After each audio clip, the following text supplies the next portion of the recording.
ሌሎችን አገልግሎቶች ለማግኘት መሰረታዊ የሆኑ የአገልግሎቶችና መስፈርቶችን ለማሟላት የሚያስችሉ አገልግሎቶች በተንቀሳቃሽ መሶብ ጀምረናል።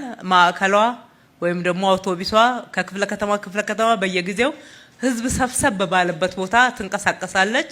እዛም ቲን ነምበር ማውጣት ቢሆን የመንጃ ፈቃድ ማደስ ቢሆን ከልደት ሰርተፍኬት ከመሳሰሉት ጋር የተያያዙ እነኚህ መሰረታዊ ሌሎች አገልግሎቶች መስፈርት የሚባሉትን በቀላሉ ማግኘት የሚቻልበት ተንቀሳቃሽ አገልግሎትም በከተማችን መተግበር ችለናል። ከዚህም አልፎ አሁን ደግሞ ቤት ለቤት ለአካል ጉዳተኞች በተለይ በህመም በተለያዩ ምክንያቶች ከቤታቸው መንቀሳቀስ ወደ መሶብ አንድ ዲጂታል ማዕከል ለመምጣት ለማይችሉትም ወደ ተንቀሳቃሿ መሶብም መሄድ ለማይችሉትም ጭምር በቤት ጭምር ማገልገል የምንችልበትን ስርዓት እየዘረጋን ነው።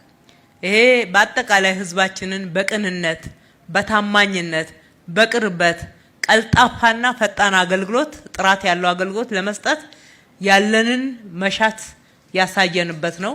አገልግሎቶቹ ደግሞ ሙሉ ለሙሉ ወደ ዲጂታል ተቀይረው ህዝባችን በተሟላ ሁኔታ እፎይ የሚልበት ጊዜ ቅርብ ነው የሚሆነው።